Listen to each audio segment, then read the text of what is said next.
This is my Piaggio BV 250, and today I'm going to show how to change the oil on the engine and the gear case. This bike uses the same engine as the Vespa 250 GTS, so the procedure would be about the same.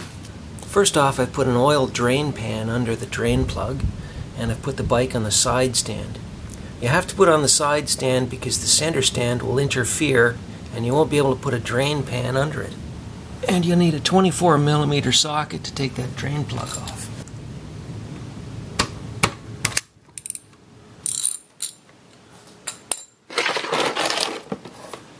And carefully undo it and wait for the oil to flow out. And there's a little bit that's going to get caught in there, so you got to drain that out and then wipe it out with a cloth. And make sure the O-ring is still there. In here is an oil strainer, so you got to pull that out. I'm just going to let it drain here for a bit. Getting this filter off is a real bitch without the right kind of tool, because it's a strange slot. Fortunately, I have this hammer with a head that will just fit, so I'm able to unscrew it.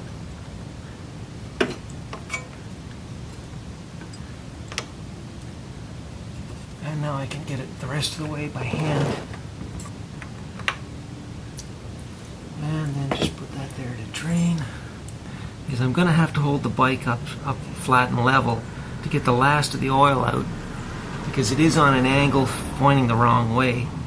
So it won't drain completely like this. I'll have to stand it upright for briefly.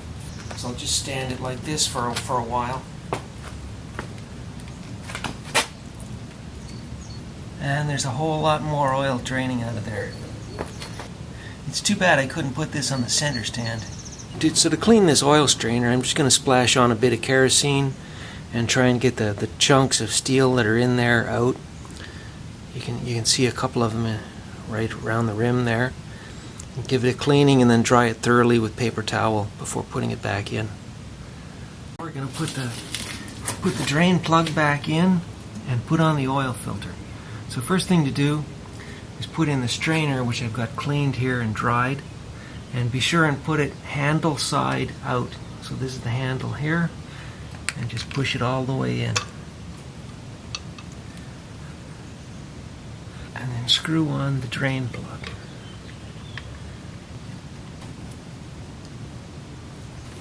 And we're going to use a torque wrench to get 17 foot-pounds of torque.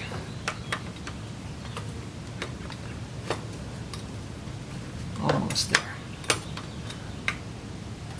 There, got it, 17 pounds.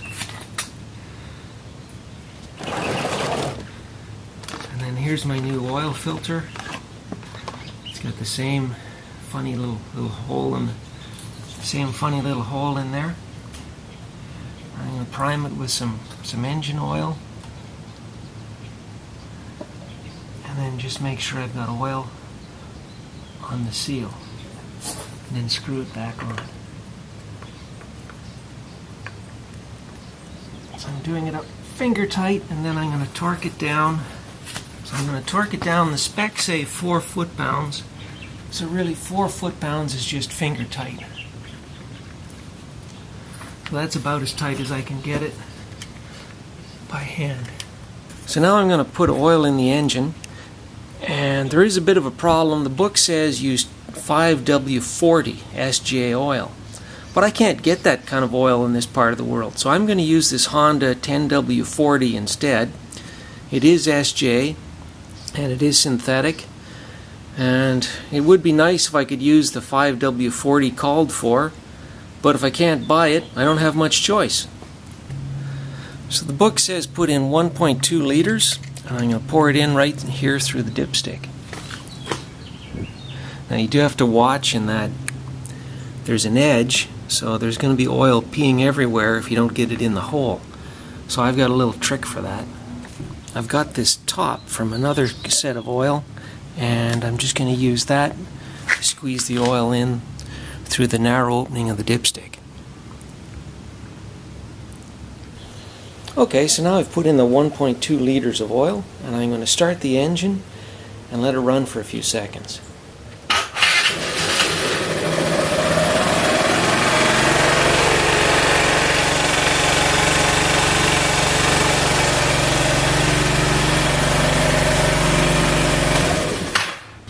I'll check the level again with the dipstick and see where it is. So I'll pull it out, clean it, and then put it back in.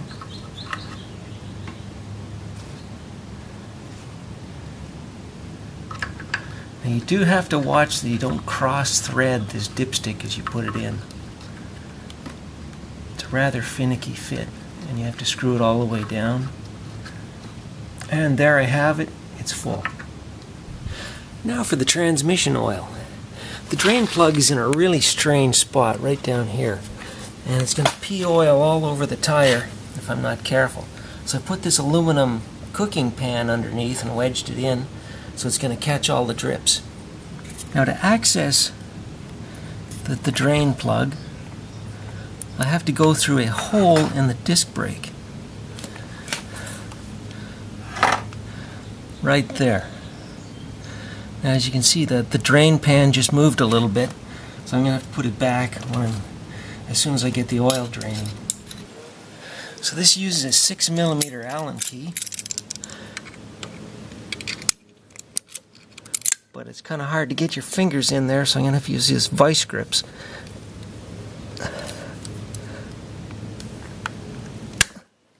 There, I've got it loose. Now I've got to put the drain pan back because I dropped it. Okay, now I've put the drain pan back, and I'm going to undo the nut and pull it out.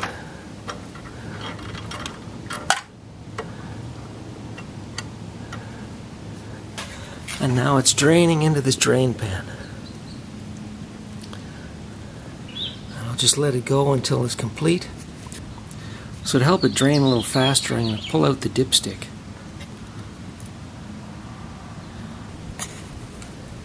Now I'm going to reinstall the bolt, and there's this little copper gasket you can see, or a little copper washer. Make sure you put that back on before you reinstall it. Now it's kind of hard to see, so I'm just going to reach back in there and put it in. Okay, so I've got the bolt put back in, and now I'm going to torque it back down, again going through the hole in the disc brake to access it. This sure isn't the easiest of places to put a drain plug. And then it says 14 foot-pounds, but I don't have a torque wrench, so I'm just going to do approximately what I think is 14, which would be about that. Not too tight, not too loose.